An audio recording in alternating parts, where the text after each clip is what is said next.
अस्सलाम वालेकुम स्टूडेंट्स, मैं हूं मुस्तजाब हैदर, आपका फ़िज़िक्स टीचर। हम लोग पढ़ रहे हैं चैप्टर नंबर 11 की एक्सरसाइज और उसमें हम लोग देख रहे थे न्यूमेरिकल प्रॉब्लम्स को। हम लोगों ने 6 न्यूमेरिकल प्रॉब्लम्स अपने प्रीवियस लेक्चर्स में डिस्कस कर ली हैं। अब हम रिमेनिंग न्यूमेरिकल प्रॉब्लम्स को डिस्कस करेंगे और आज हम कंक्लूड करेंगे इस चैप्टर को। तो चलें वाइट बोर्ड की तरफ चलते हैं और लेक्चर का आगाज़ करते हैं।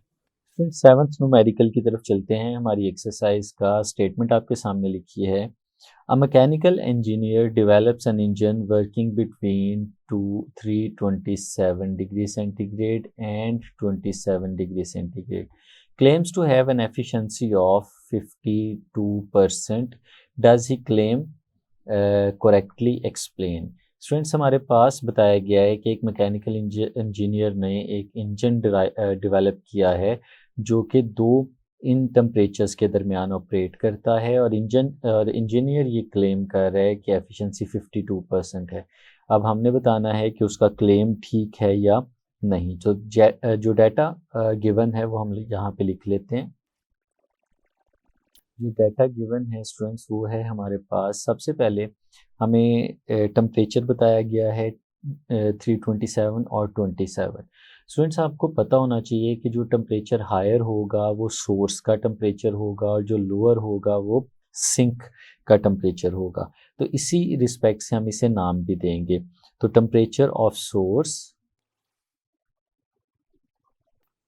टेम्परेचर ऑफ सोर्स जिसे हम लोगों ने T1 का नाम दिया है वो है स्टूडेंट्स 327 डिग्री सेंटीग्रेड। और फिर स्टूडेंट्स अगर इसे केल्विन में कन्वर्ट करना हो तो हमें पता है कि 273 इसमें ऐड कर लेंगे।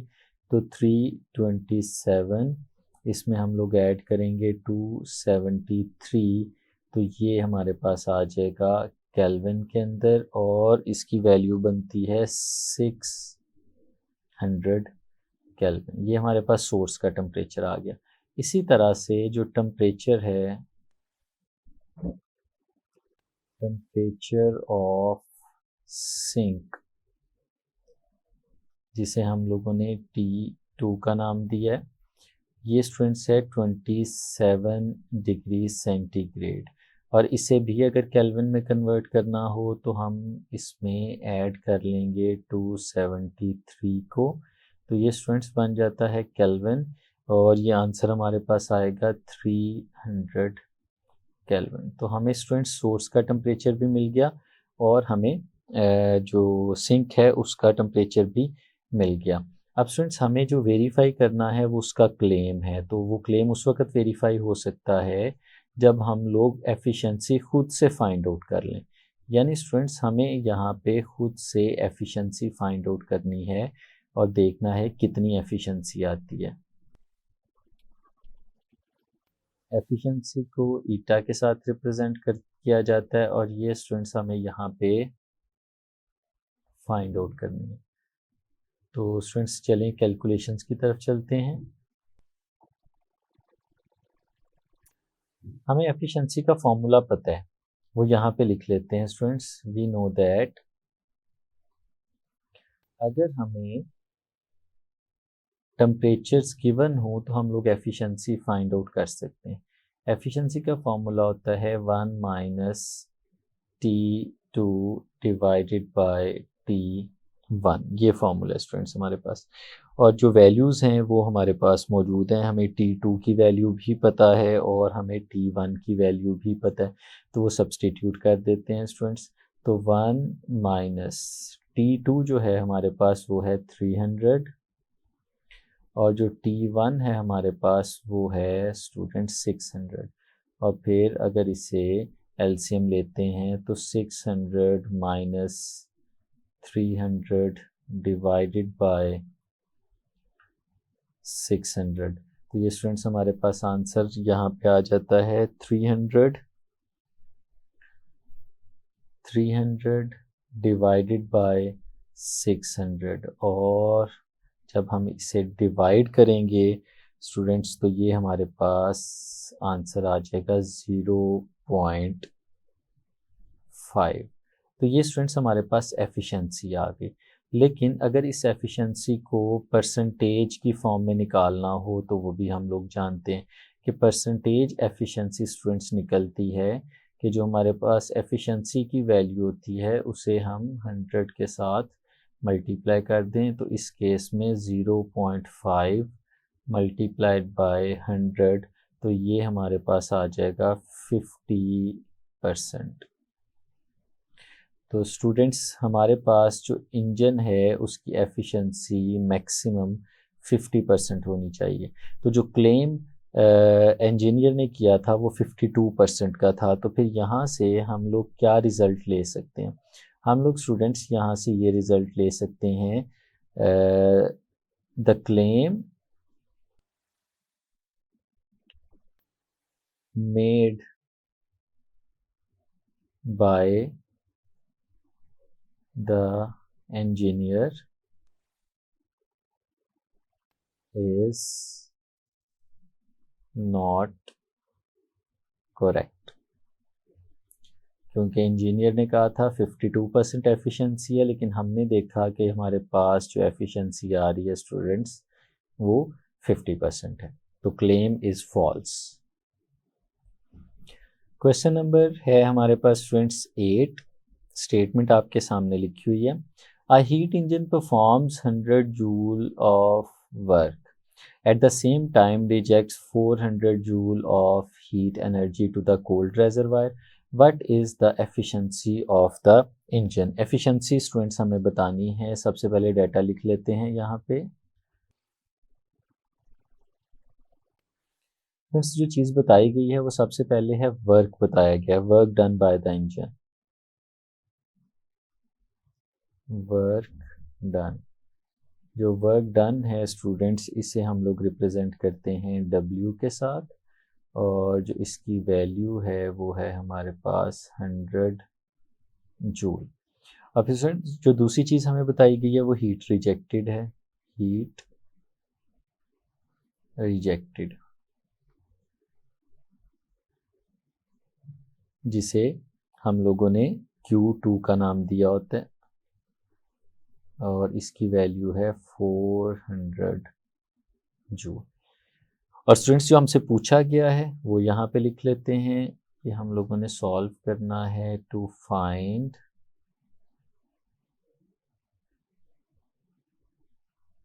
एफिशिएंसी, और एफिशिएंसी को हम लोग ईटा के साथ रिप्रेजेंट करते हैं। ये स्टूडेंट्स हमें फाइंड आउट करना है। अब एफिशिएंसी के फॉर्मूले जो हैं स्टूडेंट्स वो हम लोग जानते हैं। सबसे पहले वो फॉर्मूला लिख लेते हैं। एफिशिएंसी का formula in terms of work वो भी हम लोगों ने याद किया था स्टूडेंट्स। वो क्या फॉर्मूला था कि हमारे पास जो एफिशिएंसी होती है स्टूडेंट्स वो बराबर होती है वर्क आउटपुट, वर्क कितना वर्क हम लोगों को मिला और कितनी एनर्जी इनपुट हुई, इनपुट हीट या इनपुट एनर्जी। तो स्टूडेंट्स इससे निकाल सकते हैं। अब वर्क तो हमारे पास मौजूद है लेकिन इनपुट हीट हमारे पास मौजूद नहीं है। इनपुट हीट को स्टूडेंट्स हम लोग रिप्रेजेंट करते होते हैं Q1 के साथ। तो ये जो इक्वेशन है, ये जो रेशो है, इसे हम लोग इक्वेशन नंबर 1 का नाम दे देते हैं। अब स्टूडेंट्स अगर हमें हीट का पता चल जाए तो हम लोग वर्क और हीट की रेशो के साथ यहाँ पे एफिशिएंसी फाइंड आउट कर सकते हैं। तो वो पता लगाने के लिए हम लोग एक और फार्मूले की तरफ जाते हैं। वी नो दैट कि हमारे पास जो वर्क है वो तो डिफरेंस इन हीट्स के बराबर होता है। यानी अगर वर्क की बात करें तो ये बराबर होता है Q1 माइनस Q2 के। कितनी हीट एब्जॉर्ब हुई थी और कितनी हीट रिजेक्ट हुई थी, इन दोनों का डिफरेंस जो है वो हमें वर्क मिलता है। और फिर स्टूडेंट्स अगर यहाँ से हम लोगों को Q1 फाइंड आउट करना हो तो हम लोग कैसे फाइंड आउट कर सकते हैं? ये Q1 है, Q2 यहाँ पे माइनस हो रहा है, अगर दूसरी तरफ ले जाएंगे तो प्लस हो जाएगा W प्लस Q2। ये स्टूडेंट्स हमारे पास Q1 के बराबर होगा। तो ये दोनों वैल्यूज़ तो हमारे पास हैं, इन्हें सब्सटीट्यूट कर देते हैं। W की वैल्यू है हमारे पास 100 जूल और जो Q2 है ये हमारे पास है 400। तो स्टूडेंट्स फिर Q1 की वैल्यू यहाँ पे हमारे पास आ जाएगी 500 जूल। ये हमने Q1 की वैल्यू यहाँ पे फाइंड आउट कर ली। अब स्टूडेंट्स इस वैल्यू को यूज़ करते हुए हम लोग अपनी इक्वेशन नंबर 1 में सब्स्टिट्यूट करके एफिशिएंसी निकाल सकते हैं। तो now put values in equation number 1। तो हमारे पास जो एफिशिएंसी आएगी वो आएगी वर्क जो है वो हमारे पास है 100, और जो इनपुट हीट है स्टूडेंट्स हमारे पास उसकी वैल्यू है 500। तो फिर स्टूडेंट्स जब हम 100 को 500 से डिवाइड करते हैं तो हमारे पास जो आंसर आता है वो आ जाता है 0.2। तो ये एक हमारे पास आ गई एफिशिएंसी। सिमिलरली स्टूडेंट्स हम लोग परसेंटेज एफिशिएंसी भी फाइंड आउट कर सकते हैं, और परसेंटेज एफिशिएंसी का फॉर्मूला हमारे पास होता है एफिशिएंसी मल्टीप्लाइड बाय 100। जो हमारे पास एफिशिएंसी होती है उसे 100 के साथ मल्टीप्लाई कर देते हैं। तो यहाँ पे 0.2 मल्टीप्लाई होगा 100 के साथ, तो परसेंटेज एफिशिएंसी हमारे पास आ जाएगी 20%। तो ये है स्टूडेंट्स हमारे पास फाइनल आंसर कि इस केस में जो हमारे पास एफिशिएंसी आने वाली है वो है 20%। न्यूमेरिकल नंबर 9 स्टूडेंट स्टेटमेंट आपके सामने लिखी है। A Carnot engine whose low temperature reservoir is 7 degrees centigrade and has an efficiency of 50%. It is desired to increase the efficiency to 70%. By how many degrees the temperature of the source be increased? Students कह रहे हैं कि हमारे पास एक low temperature reservoir है जिसका temperature जो है वो 7 डिग्री सेंटीग्रेड है, और इसकी वजह से जो हमारे पास एफिशिएंसी आती है वो 50% है। और हम लोग चाहते हैं कि अपनी एफिशिएंसी को इंक्रीज़ करके 70% तक ले जाएं, तो हमें अपनी हॉट बॉडी का टेम्परेचर जो है वो कितना बढ़ाना पड़ेगा, क्योंकि हमें पता है कि हॉट बॉडी का टेम्परेचर जितना ज़्यादा इंक्रीज़ करते जाते हैं हमारी एफिशिएंसी बढ़ती जाती है। तो अब हम एफिशिएंसी को बढ़ाने के लिए कितना टेम्परेचर इंक्रीज़ कराना चाहिए हमें, वो हम यहाँ पे सॉल्व करने जा रहे हैं। तो फिर जो डाटा हमारे पास मौजूद है सबसे पहले वो लिख लेते हैं। गिवन डाटा, सबसे पहली चीज़ जो हमें यहाँ पे बताई गई है वो है temperature of low reservoir. Temperature of low reservoir, और वो स्टूडेंट्स हमारे पास है जिसे हम लोग नाम देते हैं T2 का। तो लो टेम्परेचर रेजरवायर का जो टेम्परेचर है हमारे पास वो है 7 डिग्री सेंटीग्रेड। अब स्टूडेंट्स अगर हमें इसे केल्विन में कन्वर्ट करना हो तो T2 की वैल्यू जो हमारे पास आएगी वो 7 प्लस 273 केल्विन, और ये हमारे पास जो टोटल है वो आ जाएगा 280 केल्विन। ये स्टूडेंट्स हमारे पास लो टेम्परेचर रेजरवायर का टेम्परेचर आ गया या कोल्ड बॉडी का टेम्परेचर आ गया। अब स्टूडेंट्स इसकी जो एफिशिएंसी है, करंट एफिशिएंसी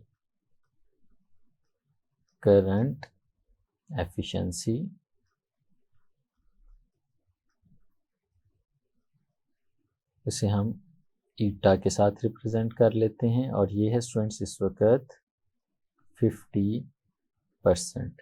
और फिर डिजायर्ड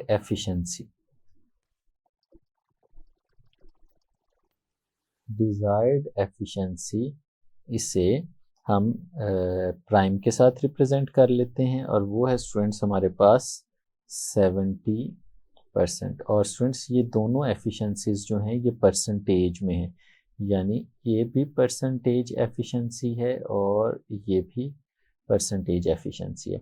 अब स्टूडेंट्स हमें यहाँ पे फाइंड आउट क्या करना है, बेसिकली तो हमें टेम्परेचर डिफरेंस फाइंड आउट करना है। तो ये सारी कैलकुलेशंस जो हम लोग यहाँ पे करेंगे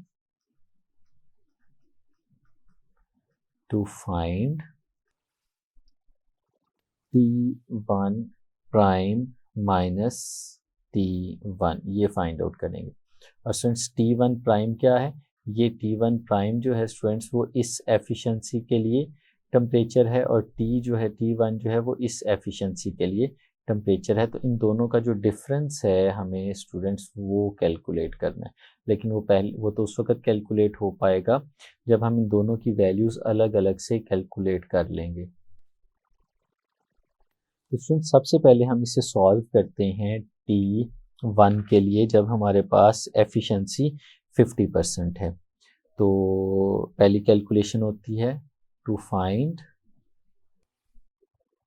T1। हम T1 फाइंड आउट करने के लिए कैलकुलेशंस करेंगे। तो स्टूडेंट्स हमें पता है कि एफिशिएंसी का फॉर्मूला क्या होता है। वी नो दैट जो एफिशिएंसी होती है स्टूडेंट्स ये बराबर होती है 1 minus T2 divided by T1। तो स्टूडेंट्स हम इसके लिए कर रहे हैं। और अगर परसेंटेज की बात करें स्टूडेंट्स, तो ये परसेंटेज एफिशिएंसी कुछ इस तरह से होती है कि ये हमारा पूरा फैक्टर है, ये साथ में मल्टीप्लाई हो रहा होता है 100 के साथ।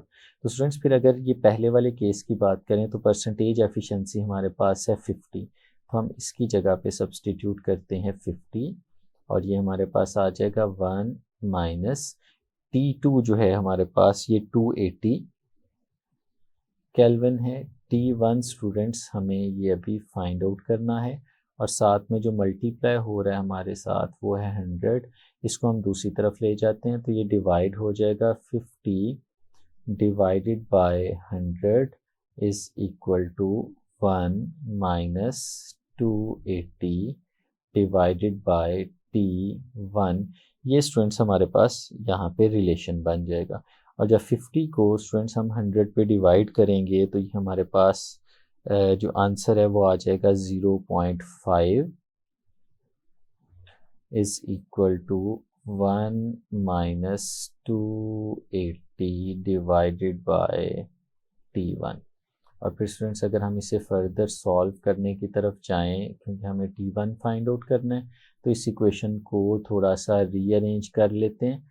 और किस तरह से लिखेंगे? 280 डिवाइडेड बाय T1, ये माइनस का था, हम इसे उठा के लेफ्ट साइड पे ले गए, तो राइट साइड पे हमारे पास आएगा 1 माइनस 0.5। तो स्टूडेंट्स जब इसे सॉल्व करेंगे तो आ जाएगा 280 divided by T1 is equal to 1 minus 0.5, तो ये हमारे पास बचेगा 0.5। और यहाँ से अगर T1 फाइंड आउट करना हो तो इस इक्वेशन को रीअरेंज करेंगे और T1 के लिए सॉल्व कर लेंगे, तो ये हमारे पास इक्वल आएगा 280 डिवाइडेड बाय 0.5। तो ये जो स्टूडेंट्स हमारे पास आंसर आ जाएगा यहाँ पे T1 का, वो आंसर आ जाता है 560 केल्विन। ये स्टूडेंट्स हमारे पास टेम्परेचर आ गया हॉट बॉडी का अगर हमारे पास एफिशिएंसी 50% होती है। लेकिन स्टूडेंट्स हमने एफिशिएंसी 70% लेके जानी है। तो 70% लेके जाने के लिए हम लोग फिर से T1 की वैल्यू फाइंड आउट करते हैं, लेकिन इस T1 को हम लोगों ने नाम दिया था T1 प्राइम का। ये हमारी डिज़ायर्ड एफिशिएंसी के लिए। तो इस केस में हमारे पास जो फार्मूला है उसे हम कुछ इस तरह से स्टूडेंट्स लिख सकते हैं कि हमारे पास जो परसेंटेज एफिशिएंसी है, इस केस में ये डिज़ायर्ड एफिशिएंसी है, तो स्टूडेंट्स ये किसके बराबर आएगी? ये इक्वल आएगी उसी तरह से 1 minus T2 divided by T1 prime और मल्टीप्लाइड बाय 100। ये इस तरह से आ जाएगी। स्टूडेंट्स T2 हमने चेंज नहीं किया क्योंकि हमें पता है कि जो कोल्ड बॉडी है उसका टेम्परेचर चेंज नहीं होना, सिर्फ हॉट बॉडी का टेम्परेचर चेंज होना है, इसलिए T2 वैसे ही लिखा रहा है। जो प्राइम का साइन आया है वो T1 के साथ आया। तो फिर स्टूडेंट्स अगर हम इसकी वैल्यू सब्स्टिट्यूट करते हैं यहाँ पे, तो ये जो एन ईटा है, जो एफिशिएंसी है, वो हमारे पास है यहाँ पे 70। और फिर स्टूडेंट्स जो वैल्यू है हमारे पास 1 माइनस T2, ये हमारे पास है जी 280 केल्विन। और T1 जो है ये हमें फाइंड आउट करना है, T1 प्राइम, और ये मल्टीप्लाई हो रहा है यहाँ पे 100 के साथ। और फिर रीअरेंज करते हैं, 100 जो है वो इस तरफ आके डिवाइड हो जाएगा, हमारे पास बचेगा 1 minus 280 divided by T1 prime. और फिर स्टूडेंट सॉल्व करेंगे तो ये आ जाएगा 0.7 is equal to 1 minus 280 divided by T1 prime. और फिर रीअरेंज करने पे हम लोग इसे ऐसे भी लिख सकते हैं, माइनस क्या उठा के इस तरफ ले जाएं, तो 280 divided by T1 prime is equal to 1 minus 0.7। तो ये हमारे पास आ जाएगा 280 divided by T1 prime is equal to 0.3। ये स्टूडेंट्स हमारे पास रिलेशन आ जाएगा। और फिर अगर इसे हम लोग रीअरेंज करते हैं यहाँ पे T1 प्राइम के लिए, तो हमारे पास वैल्यू आ जाती है 280 डिवाइडेड बाय 0.3। और इसको डिवाइड करने पे जो हमारे पास आंसर आता है वो 933, तकरीबन 933 केल्विन। ये स्टूडेंट्स हमारे पास आंसर आ जाता है।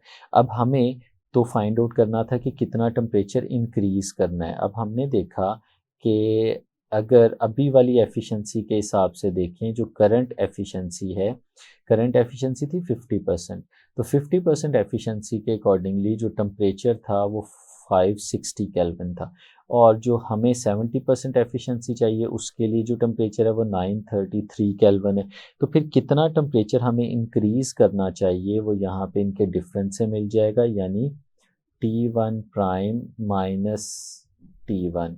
तो T1 प्राइम जो है हमारे पास वो 933 है, इसमें से माइनस करेंगे T1 जो कि है 560, तो आपके पास जो आंसर आ जाएगा स्टूडेंट्स वो आ जाएगा 373 केल्विन। और अगर सेंटीग्रेड में भी लिखें तो स्टूडेंट्स हम लोग जानते हैं कि डिफरेंस के केस में सेंटीग्रेड का आंसर और केल्विन सेम रहता है, तो हम इसे 373 डिग्री सेंटीग्रेड भी कह सकते हैं। तो ये स्टूडेंट्स हमारे पास है जी चेंज इन टेम्परेचर, यानी हमें हॉट बॉडी का टेम्परेचर 373 डिग्री सेंटीग्रेड इंक्रीज करना पड़ेगा अगर हम उसकी एफिशिएंसी को 50% से बढ़ा के 70% पे लेके जाना चाहते हैं।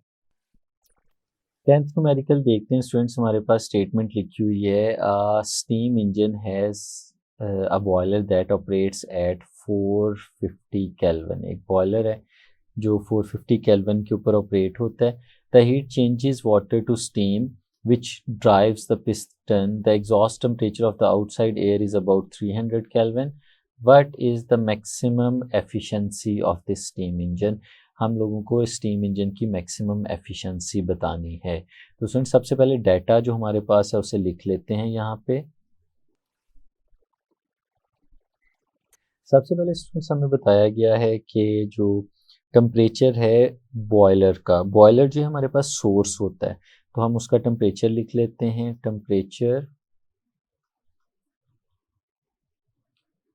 Temperature of boiler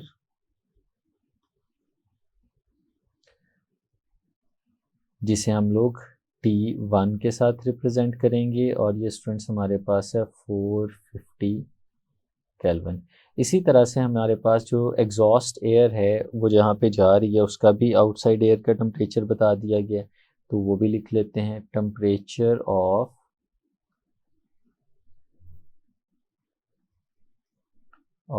outside air, इसे स्टूडेंट्स हम लोग रिप्रेजेंट करेंगे T2 के साथ, क्योंकि ये हमारी कोल्ड बॉडी कंसीडर होगी इस केस में। तो ये हमारे पास आ गया 300 केल्विन। और क्या पूछा जा रहा है हमारे से स्टूडेंट्स, वो पूछा जा रहा है मैक्सिमम एफिशिएंसी। हमें ये कैलकुलेशंस करनी है टू फाइंड मैक्सिमम एफिशिएंसी, और इसे रिप्रेजेंट करते हैं हम लोग ईटा के साथ। फ्रेंड्स हमें फॉर्मूला पता होना चाहिए एफिशिएंसी का। वी नो दैट जो एफिशिएंसी है हमारी, अगर हमें टेम्परेचर्स पता हो तो हम इस फॉर्मूले से फाइंड आउट कर सकते हैं 1 minus T2 divided by T1। तो इस फॉर्मूले से स्टूडेंट्स हम लोग एफिशिएंसी फाइंड आउट कर सकते हैं, और अगर यहाँ पे वैल्यू सब्सटीट्यूट करें तो 1 माइनस जो T2 है हमारे पास उसकी वैल्यू है 300, और स्टूडेंट्स इसे डिवाइड करेंगे T1 पे जिसकी वैल्यू है 450। तो ये हमारे पास आ जाएगा, अगर हम इसका एलसीएम लेते हैं तो 450 और फिर 450 माइनस 300।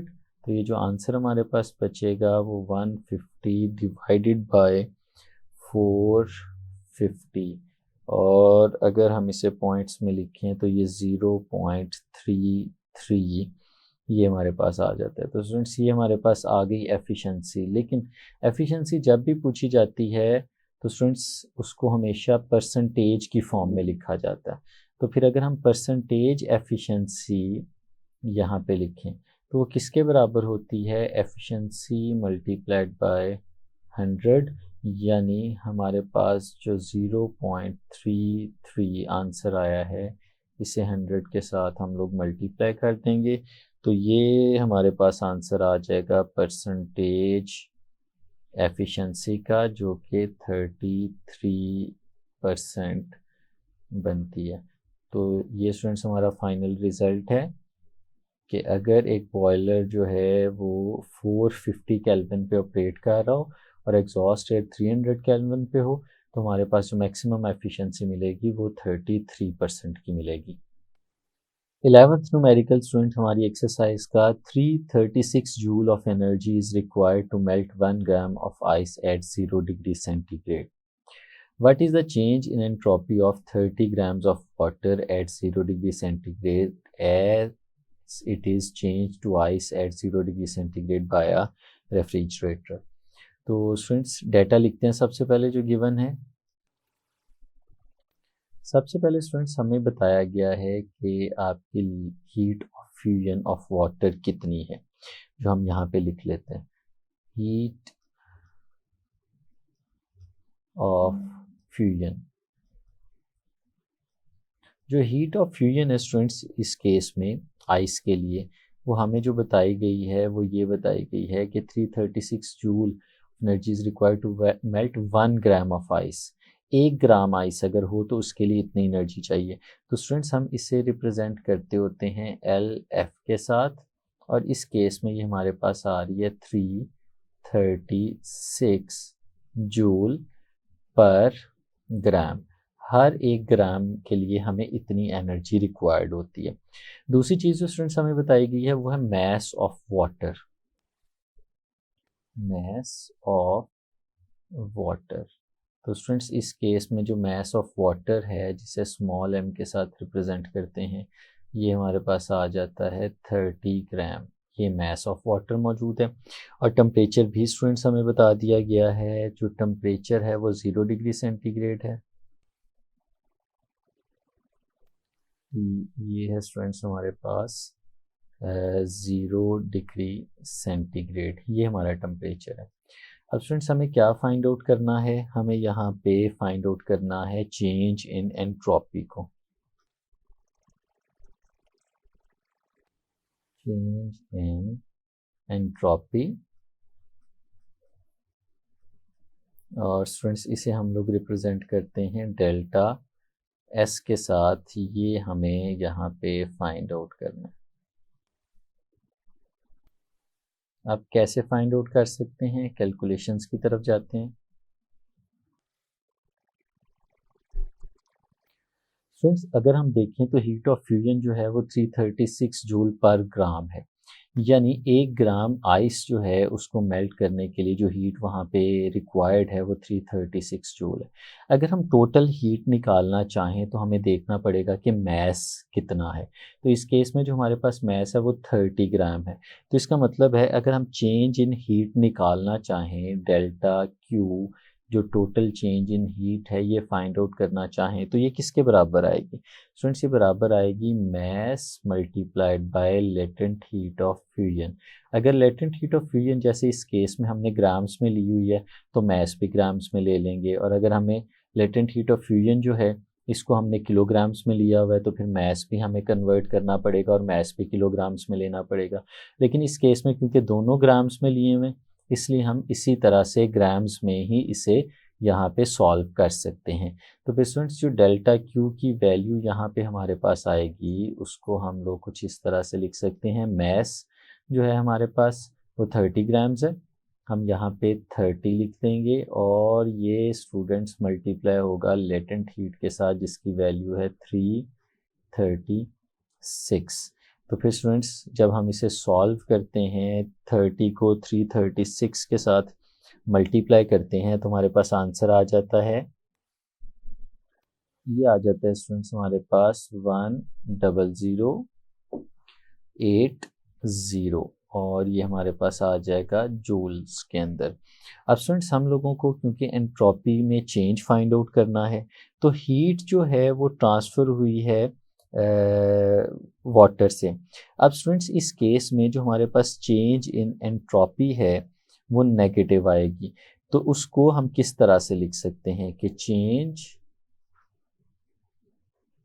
इन एंट्रोपी किसके इक्वल आएगा? डेल्टा एस, और स्टूडेंट्स ये किसके बराबर है? ये इक्वल आएगा minus delta Q divided by T. यहाँ पे स्टूडेंट्स ये इसलिए माइनस का साइन आ रहा है क्योंकि हम इसको रेफ्रिजरेटर में फ्रीज कर रहे हैं और वाटर से हीट जो है वो ट्रांसफ़र हो रही है और इस वजह से वो फ्रोज़न कंडीशन में जा रहा है, तो फिर हमारे पास नेगेटिव साइन आना चाहिए।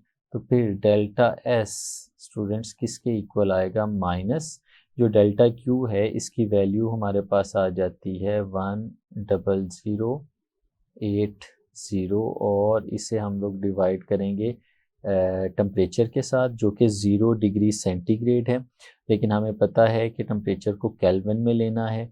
तो 0 डिग्री सेंटीग्रेड को अगर स्टूडेंट्स हम लोग केल्विन में कन्वर्ट करें तो 0 + 273, तो ये हमारे पास केल्विन में आता है, यानी हमारे पास जो टेम्परेचर है वो 273 केल्विन है जिसकी वैल्यू इस जगह पे हम लोग सब्सटीट्यूट कर देते हैं 273, और फिर जब इसे सॉल्व करते हैं तो स्टूडेंट्स हमारे पास आंसर आ जाता है -36.92 जूल पर केल्विन। तो ये है स्टूडेंट्स हमारे पास आंसर चेंज इन एंट्रोपी का, कि अगर हम 336 लेटेंट हीट के साथ अगर 30 ग्राम्स ऑफ वाटर जो है उसको आइस में कन्वर्ट करते हैं तो इतनी एंट्रोपी चेंज हम ऑब्जर्व करेंगे। तो स्टूडेंट्स ये था हमारा आज का लेक्चर जिसमें हम लोगों ने न्यूमेरिकल प्रॉब्लम्स को कंप्लीट किया हमारे चैप्टर नंबर 11 की एक्सरसाइज के। उम्मीद है आपको अच्छे से समझ आई होगी। इजाज़त दीजिए, अल्लाह हाफिज़।